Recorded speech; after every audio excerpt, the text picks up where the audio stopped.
먹이를 찾아 분주히 돌아다니던 개미가 몸만 꾸물꾸물할 뿐 그 자리에서 움직이지 못하는 번데기를 보고 매우 안 됐다는 표정으로 경멸하는 말투로 말을 했습니다. 불쌍한 운명을 태어났군.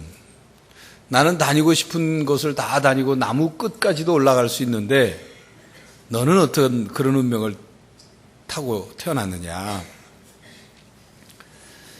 며칠 후 개미는 번데기를 만났던 곳을 다시 지나가게 되었습니다. 그런데 그곳에서 번데기의 빈 껍데기만 놓여 있는 것을 보게 되었습니다. 그때 갑자기 멋진 날개를 가진 나귀비 한 마리가 날아오더니 개미에게 말을 걸었습니다. 어이, 개미 친구. 지난번처럼 또 자랑 좀 해보시지. 지난번 그 번데기가 나비가 된 것입니다. 개미는 번데기가 나비로 변화되는 과정이라는 사실을 모르고 함부로 보이는 대로 말했던 것을 부끄러워했습니다. 여러분, 어떤 신앙인이 지금 고난 가운데 있다고 혹은 고통의 한복판에 있다고 해서 그에 대해서 쉽게 말하지 마십시오. 쉽게 판단하지 마십시오. 그가 하나님께 벌을 받는 것이라는 등 혹은 징계를 받는 것이라는 등 죄 지은 것이 있어서 아마도 죄값을 치르는 것이라는 등 신앙이 약해서 시험에 들었다는 등 그렇게 말하지 마십시오. 보이는 대로 아는 대로 그렇게 말하지 마십시오.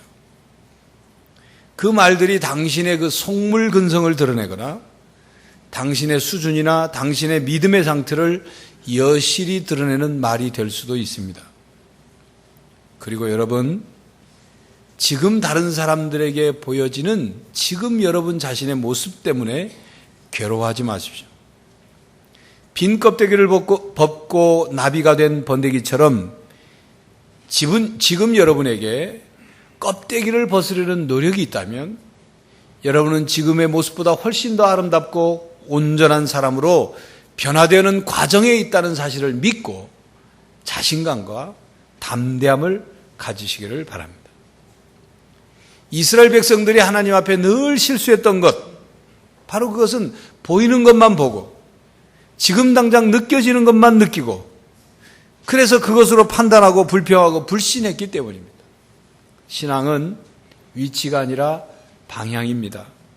신앙은 지금의 모습이 전부가 아니라 미래의 모습으로 어떻게 변화해 가느냐, 그것이 중요한 것입니다.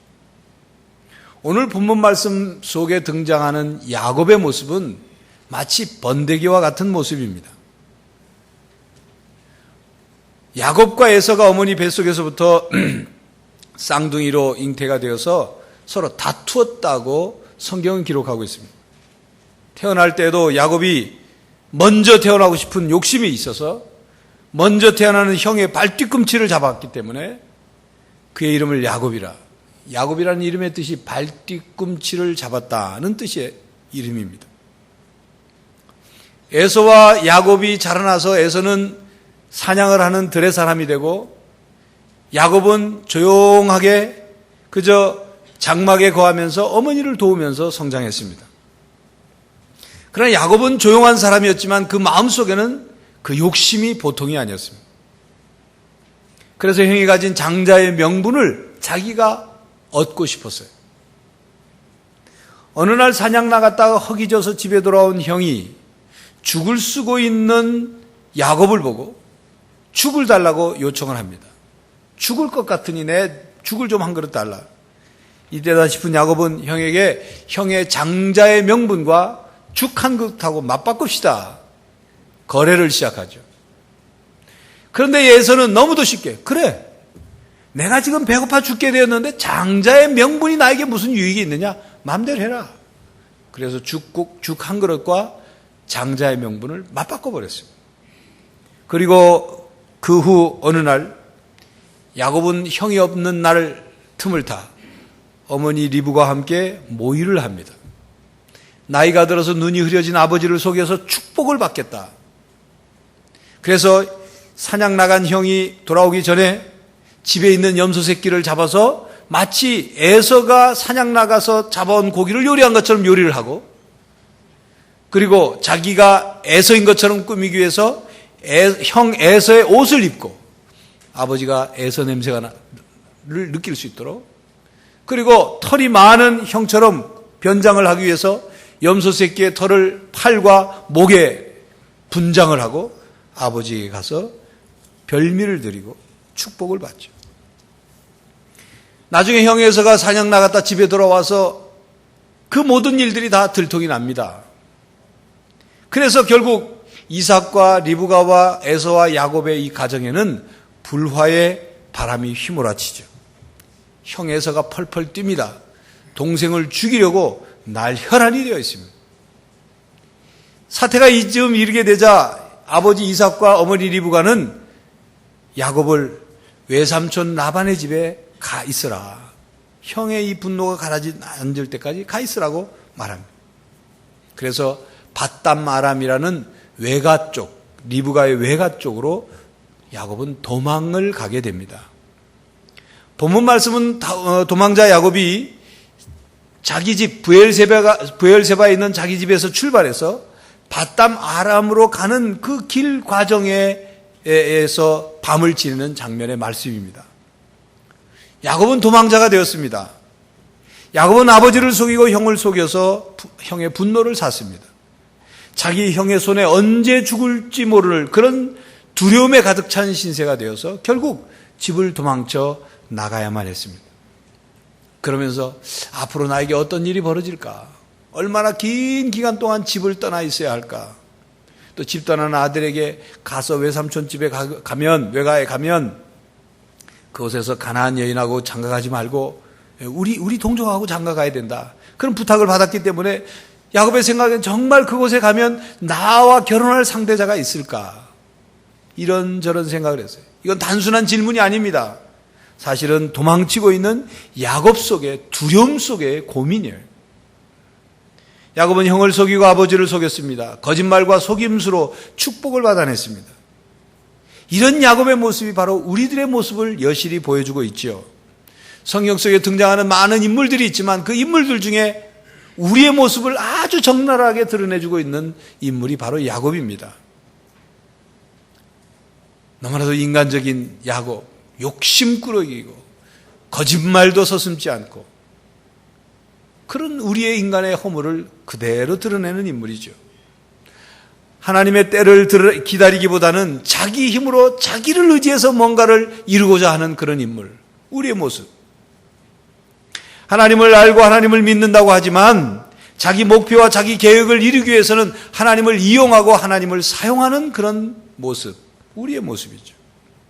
자기 성공과 자기 욕심과 자기 목표를 이루기 위해서는 수단과 방법을 가리지 않는 그런 인물, 바로 우리의 모습입니다. 야곱은 도피자입니다. 자기가 지은 잘못과 허물을 형에게 있는 그대로 내놓고 용서를 구하는 삶이 아니라 일단 그 자리를 피해서 외삼촌 집으로 도망하는 도피자의 모습입니다.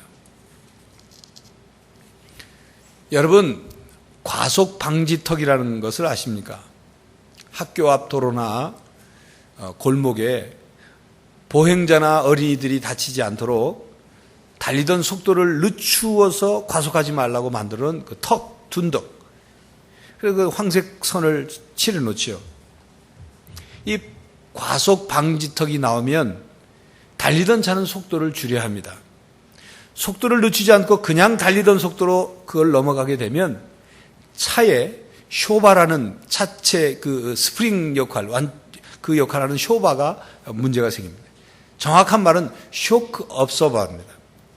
이 쇼크 업서버라는 것은 우리 인체로 말하면 타이어가 우리의 발에 해당된다면 이 쇼크 업서버는 우리 다리에 해당되고 특히 다리의 연골과 같은 기능을 하죠. 여러분, 무릎의 연골이 상하거나 문제가 되면 고통이 생기고 제대로 걸을 수가 없고 몸을 제대로 움직일 수 없는 것처럼 이 차도 쇼크 업서버가 문제가 생기면 계속 차가 아무 데서나 꿀렁꿀렁하고 그리고 이 커브길을 돌 때 잘못하면 차가 전복되는 사고가 일어날 수 있습니다. 그러니까 과속 방지턱을 만나면 속도를 줄여야 하는데 그래야 차가 손상이 되지 않고 차를 타고 가는 사람이 편안하게 갈 수 있단 말입니다. 하나님께서는 야곱의 욕심과 그 목적지향적인 삶을 보시고 과속 방지턱을 앞에 놓으신 거예요. 브레이크를 밟지 않으면 감당할 수 없는 일이 벌어질 수 있도록 과속 방지턱을 놓아주신 거죠. 하나님께서는 우리들의 삶 속에 과속 방지턱을 놓으십니다. 우리의 경쟁적인 삶, 조급한 삶, 그리고 욕심만 채우기 위해서 바쁘게 살아가는 우리들에게 과속 방지턱과 같은 사건을 우리로 하여금 만나게 해요.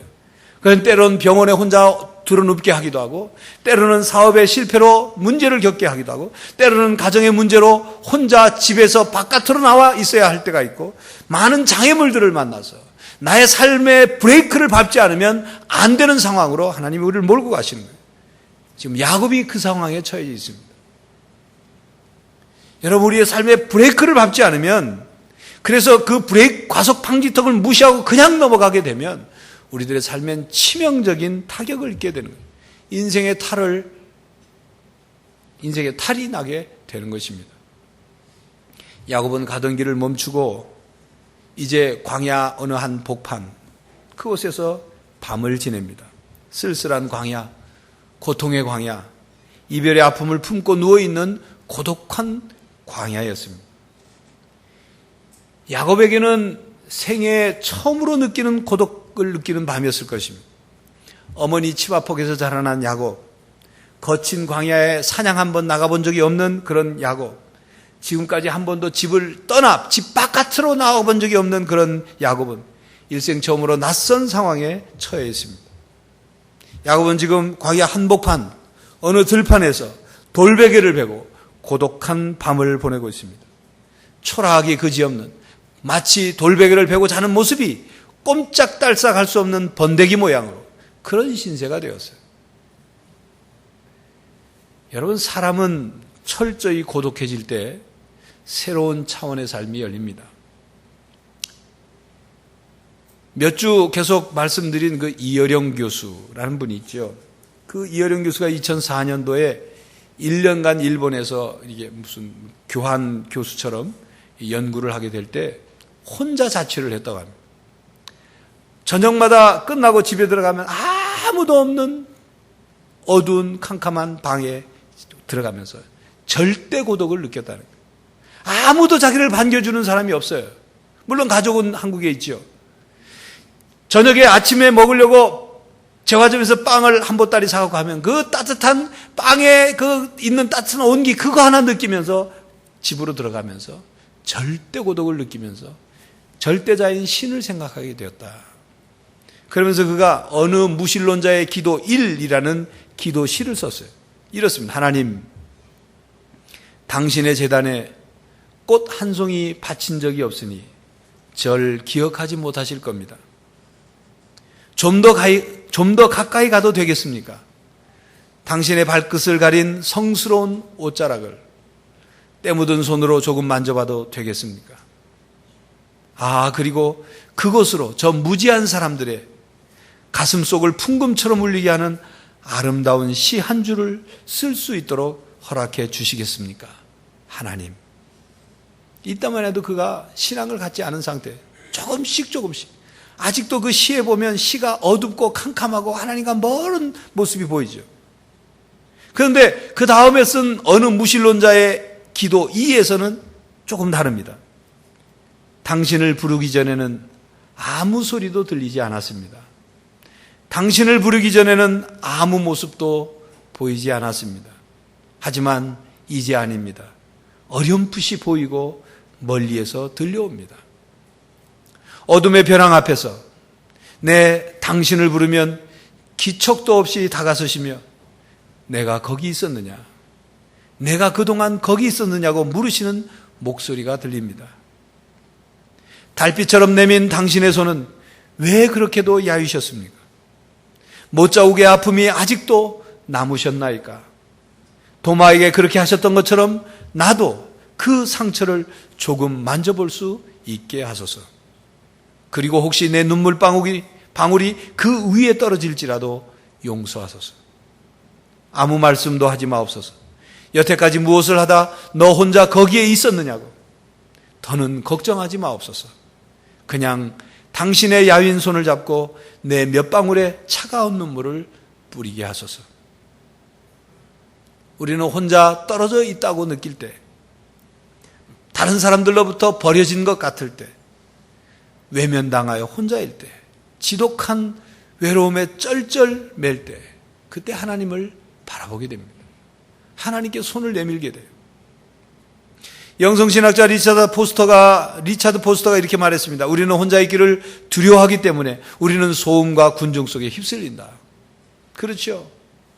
혼자 있는 게 자기가 두려워요. 절대 고독을 누리지 못해서. 그래서 아무 말이라도 해야 혼자 있는 것 같지 않고, 보지도 않지만 텔레비전을 켜놓고 소리가 들려야 외롭지 않고, 라디오 소리라도 틀어놔야 허전하지 않는 그런 우리의 모습이 되었어요. 혼자 있을 줄 몰라요. 그러나 여러분, 수많은 군중 속에 있다고 하더라도 외로움이 없는 게 아닙니다. 고독하지 않은 것이 아닙니다. 라디오 소리, 텔레비전 소리가 있다고 해서 우리의 빈 곳이 채워지는 것이 아닙니다. 이 세상의 그 어떤 것, 물질이든 권력이든 명예든 아니면 그 어떤 쾌락이든 아니면 어떤 취미생활로도 우리의 그 빈 곳을 채워주지 못하는 거예요. 오직 하나님만이 채워주실 수 있는 그런 빈 자리가, 절대 고독의 자리가 우리 속에 있는 겁니다. 아내도 남편도 부모도 친구도 사랑하는 그 누구도 채워줄 수 없는, 오직 하나님만이 들어오셔야 채워지는 그런 것이 있는 거예요. 떼제 공동체의 로제 수사는 모든 사람 안에는 인간의 친밀함이 채울 수 없는 외로움이 지대가 있다. 그래 말했어요. 그러면서 거기에서 하나님은 우리를 만나신다. 폴 스티븐스는 이 야곱의 이야기를 설명하면서 야곱처럼 혼자 있는 것은 세상과 자기의 삶을 투명하게 보는 필수 조건이며, 야곱이 하나님을 만나기 위해서는 혼자 떨어질 필요가 있었다. 그렇습니다. 우리가 하나님을 제대로 만나려면 혼자 있을 때, 혼자 고독을 느낄 때 하나님을 아무 가리는 것 없이 만날 수 있어요. 그러면서 폴 스티븐슨이 이렇게 말했습니다. 그러면서 야곱이 홀로 되자 복음이 그에게 다가갔다. 하나님은 이 도망자 야곱에게 진실로 관심을 가지고 계셨습니다. 야곱을 향한 하나님의 사랑의 프로젝트가 시작된 거죠. 야곱은 아무것도 받을 자격이 없는 사람이에요. 사기꾼이고 거짓말장이고 욕심꾸러기고 도망자이고 도피자예요. 그러나 이 지렁이 같은 야곱을 하나님이 사랑하셨어요. 그에게 하나님께서 긍휼로 다가오셨어요. 하나님이 자기를 드러내서 만나주셨어요. 여러분이 우리 모두가 야곱처럼 거짓말장이고 사기꾼이고 욕심꾸러기고 지렁이 같은 존재일지라도 하나님은 언제나 우리에게 긍휼로 다가오신다는 사실을 믿으시기를 바랍니다. 광야에서 돌베개를 베고 자던 그날 밤 야곱은 꿈을 꿨는데 그 꿈의 내용이 12절과 13절에 기록되어 있습니다. 땅에서부터 하늘까지 닿은 사닥다리를 그가 보았고, 사닥다리 위에는 하나님의 천사들이 오르락내리락 하는 모습이 보였고, 그리고 사닥다리 제일 위에는 하나님이 서서 야곱을 보시면서 야곱에게 말씀을 하십니다. 이렇게 말씀하시죠. 나는 여호와니 너의 조부 아브라함의 하나님이요 이삭의 하나님이라. 내가 누워있는 땅을 내가 너와 내 자손에게 주리니 내 자손이 땅의 티끌같이 되어 내가 서쪽과 동쪽과 북쪽과 남쪽으로 퍼져갈지며 땅의 모든 족속이 너와 내 자손으로 말미암아 복을 받으리라. 내가 너와 함께 있어 내가 어디로 가든지 너를 지키며 너를 이끌어 이 땅으로 돌아오게 할지라. 내가 내게 허락한 것을 다 이루기까지 너를 떠나지 아니하리라. 야곱이 꿈속에서 본 처음 본 것은 사닥다리였습니다. 우리는 사다리라고 보통 말하죠. 이 사다리는 높은 곳을 오르내릴 수 있는 기구입니다. 낮은 곳과 높은 곳을 이어주는 기구죠. 야곱이 본 사닥다리는 하나님과 야곱을 이어주는 이어짐의 상징이었습니다. 야곱은 자신이 집과 가족으로부터 멀어졌고 지금 자신은 외롭고 고통스러운 그 절대 고독 속에 있다는 사실을 그는 느끼고 있어요. 그러나 하나님께서는 야곱을 찾아오셔서 야곱이 혼자가 아니라는 사실을 알려주셨습니다. 사닥다리 환상을 통해서 야곱은 광야의 한쪽에서 두려움과 고독의 돌베개를 베고 누워있는 그런 야곱이 아니라 이제 하나님의 그에게 긍휼과 사랑으로 찾아오시는 하나님을 만나는 연결고리가 된 거예요. 사닥다리가. 사닥다리 위에서 야곱을 내려다보시며 하나님이 임재하시는 모습을 보여주시고, 그래서 그 야곱은 더 이상 그 광야 그 밤이 고독한 밤이 아니었어요. 여러분, 현대인들은 사닥다리 없이 살아가려고 합니다. 아무리 과학기술이 발전했다 할지라도, 최첨단의 문화 문명이 발전했다 할지라도, 나름대로 최고 고급 학문이 발달한다 할지라도 하나님의 사닥다리, 하늘의 사닥다리가 없으면, 하나님의 사닥다리 없이 살아간다면 결국 절망과 무의미와 그리고 자살과 불합리한 행동과 그리고 방향 없이 허무한 물살이를 떠내려갈 수밖에 없는 것입니다. 하나님께서는 야곱을 찾아와 사닥다리를 보여주시고 그 위에 천사들이 오르락내리락 하는 것을 보여주시고 하나님께서 말씀하셨습니다. 왜 하나님이 그렇게 하셨냐면 도망자요, 도피자요, 거짓말장이고 속이는 자이고 고독한 자이고 욕심으로 살아가는 자에게 긍휼로 그를 붙들어 주시기 위해서입니다. 은혜를 베푸시는 사건입니다. 하나님의 사랑의 손을 내미시는 사건이에요. 사람은 자신의 삶 속에 하늘에 잇된 사닥다리가 있느냐 없느냐에 따라서 인생관이 다르고 삶의 내용이 달라집니다. 하나님과 연결되어 있는 그런 사닥다리가 있느냐 없느냐에 따라서 가치가 달라지는 겁니다. 마음속에 하나님이 계시느냐 계시지 않느냐에 따라서 인생의 방향이 달라지죠. 우리 모두 마음속에 사닥다리가 있어야 됩니다. 땅의 일들만 생각하고 땅의 것들만 바라보고 땅의 소리만 듣고 땅의 힘만을 느끼며 살아가는 우리들의 마음속에 하늘에까지 닿는 사닥다리가 놓여져야 합니다. 그래서 위를 쳐다보며 살아야 해요. 위의 것을 구하며 살아야 합니다. 영혼의 소리를 들으면서 살아야 합니다. 하나님께서 나와 함께 하심을 확신하고 살아가야 합니다. 그런데 그 사닥다리를 어떻게 놓을 수 있겠습니까? 여러분, 사닥다리는 내가 놓을 수 있다고 해서 놓을 수 있는 게 아닙니다. 우리 마음과 삶 속에 사닥다리를 놓을 수 있는 길은 하나님께서 세워주셔야 되는 거예요. 사람이 되어 이 땅에 오신 예수님은 사닥다리입니다. 하늘과 땅을 이어주는 사닥다리입니다. 죄 많은 인간과 거룩한 하나님을 연결해주는, 이어주는 분, 성자 하나님 예수님이십니다. 예수님께서 말씀하셨습니다. 나는 곧 길이요 진리요 생명이 나로 말미암지 않고는 아버지께로 올 자가 없느니라. 우리는 예수님이라는 사닥다리를 밟고 올라가야 하나님을 만날 수 있고 하나님께 연결될 수 있고 하나님과 경험할 수 있는 겁니다. 하나님의 사랑과 은혜를 받을 수 있는 것이죠. 그러므로 우리는 마음속에 예수 그리스도를 영접함으로 우리의 마음속에 예수님이라는 사닥다리가 하늘까지 닿도록 놓여지게 되는 것이죠. 그래서 그 예수님을 통해서 우리는 살아가게 되는 겁니다. 상처 입은 젊은 독수리들이 벼랑 끝으로 모여들기 시작했습니다. 날기 시험에 낙방한 독수리, 짝으로부터 따돌림을 당한 독수리, 윗독수리로부터 할퀴음을 당한 독수리들이 벼랑 끝으로 모였어요. 그들은 이 세상에 자기들만큼 상처가 심한 독수리는 없을 거라고 이구동성으로 말을 하며 차라리 죽는 것이 사는 것보다 낫겠다고 의견을 모았습니다. 이때 막루에서 파수를 보고 있던 독수리 중에 영웅이 쏜살같이 내려와 이들 앞에 섰습니다. 왜 자살하려고 하느냐? 그들이 대답합니다. 괴로워서요. 차라리 죽는 것이 낫겠어요. 영웅 독수리가 또 말합니다. 나는 어떨 줄 아느냐? 나는 상처 하나 없을 것 같지. 그러나 내 이 몸을 봐라. 영웅 독수리가 날개를 펴자 여기저기 비끔진 상처 흔적이 보였습니다. 봐라, 이건 날기 시험 때 솔가지에 찢겨 생긴 상처고 이건 윗독수리가 핥힌 자국이다. 그러나 이것은 겉에 드러난 상처에 불과해 내 마음 빗금 자국은 헤아릴 수 없단다. 그리고 영웅 독수리가 조용히 말했습니다. 일어나 날 잡구나. 상처 없는 새들이란 이 땅에 없다. 정채봉 씨가 쓴 상처 없는 새가 어디 있으랴는 글입니다. 예수님은 우리에게 오셔서 우리에게 말씀하십니다. 내 상처를 봐라. 왜 자살하려고 하느냐?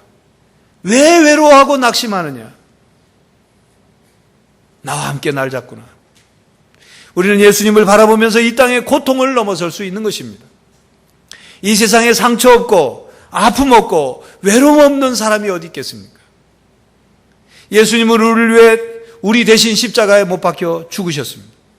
온갖 공격과 조롱과 수치를 다 당하셨어요.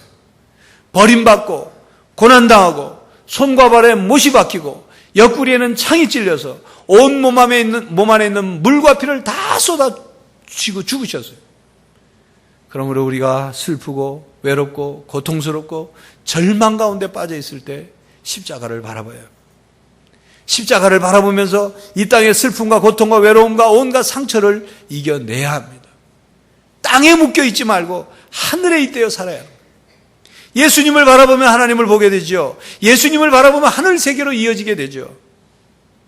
그러므로 예수님의 십자가는 사닥다리입니다. 십자가는 하늘과 땅을 이어주는 사닥다리입니다.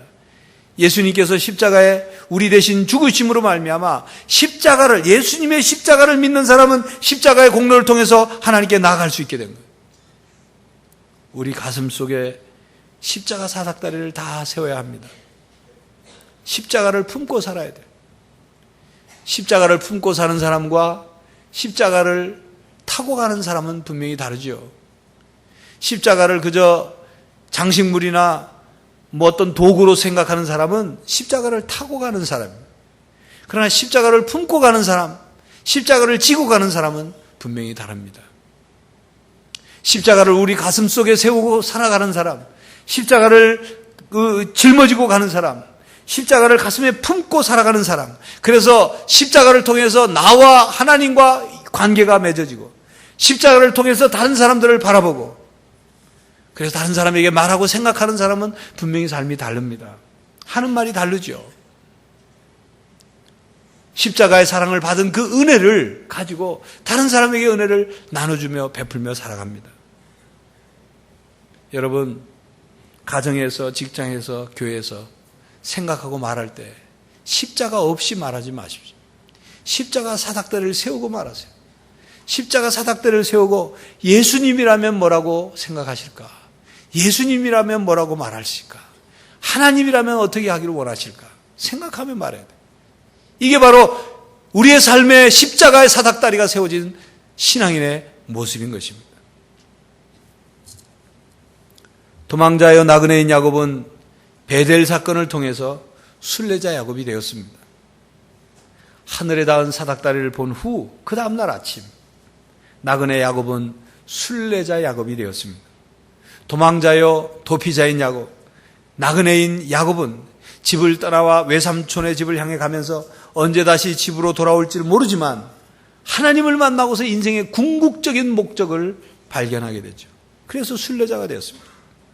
하나님께서 자기에게 나타나셔서 15절에 말씀하십니다. 내가 너와 함께 있어 내가 어디로 가든지 너를 지키며 너를 이끌어 이 땅으로 돌아가게 할지라 내가 내게 허락한 것을 다 이루기까지 너를 떠나지 아니하리라 하신지라. 하나님의 이 약속의 말씀을 붙잡고 드디어 야곱은 순례자가 됩니다. 꿈속에서 하나님의 임재를 본 야곱, 보잘것없는 자기 은혜와 긍휼을 받을 수 없는 자신임에도 불구하고 자신을 찾아오신 하나님을 만난 그 야곱이 이제 자신의 인생의 목적과 방향을 깨닫고 순례자의 삶을 시작하죠. 여러분은 아직도 나그네로 살아가고 있습니까? 순례자로 살아가고 있습니까? 이 땅에서 이렇게 저렇게 그냥 살다가 그냥 끝나는 인생이라면 그건 나그네 인생이죠. 어디서 와서 어디로 가는지도 모른 채 남들 하는 것처럼 남들 따라서 그냥 살아가다가 죽는 인생, 나그네 인생입니다. 그러나 하나님을 알고 하나님을 믿고 하나님께 주신 인생의 목적을 깨닫고 하나님의 인도하심을 따라서 하나님 나라를 향해서 살아가는 사람은 순례자예요. 야곱이 바로 그런 사람입니다. 야곱은 하나님을 만난 그곳에 이름을 붙였어요. 베델이라. 하나님의 집이라는 뜻이죠. 벳엘. 그러면서 그는 나는 이제부터 하나님을 하나님으로 섬기겠습니다. 그리고 하나님을 만난 이곳에 기둥을 세웠는데 이곳이 하나님의 집이 될 것입니다. 하나님께서 나에게 주신 모든 것의 10분의 1을 11조를 반드시 바치겠습니다. 서원합니다. 그 베델 체험이 인생의 전환점이 된 거죠.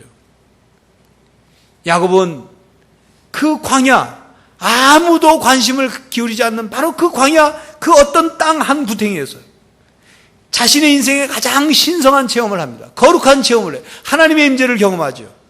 일생에 있어서 잊어버릴 수 없는 아주 중요한 사건을 체험합니다. 그래서 그는 그때로부터 자신의 이전과 이후의 삶이 나뉘는 터닝 포인트, 인생의 전환점을 맞게 되는 거죠. 그래서 그 광야에서 누워 자는 모습은 자신의 모습이 번데기처럼밖에 보이지 않지만 그러나 나중에는 나비처럼 되어 날아가게 됩니다. 지금 당장은 가장 보잘것없고 초라한 고독한 인생처럼 보였지만 그러나 나중에는 그가 하나님께서 이스라엘 백성들에게 하나님이 자신을 계시할 때마다 나는 너의 조상 아브라함의 하나님, 이삭의 하나님, 야곱의 하나님이라고, 야곱을 부끄러워하지 않고 야곱의 하나님이라고 하나님이 말씀하시죠. 그런 존재가 됩니다.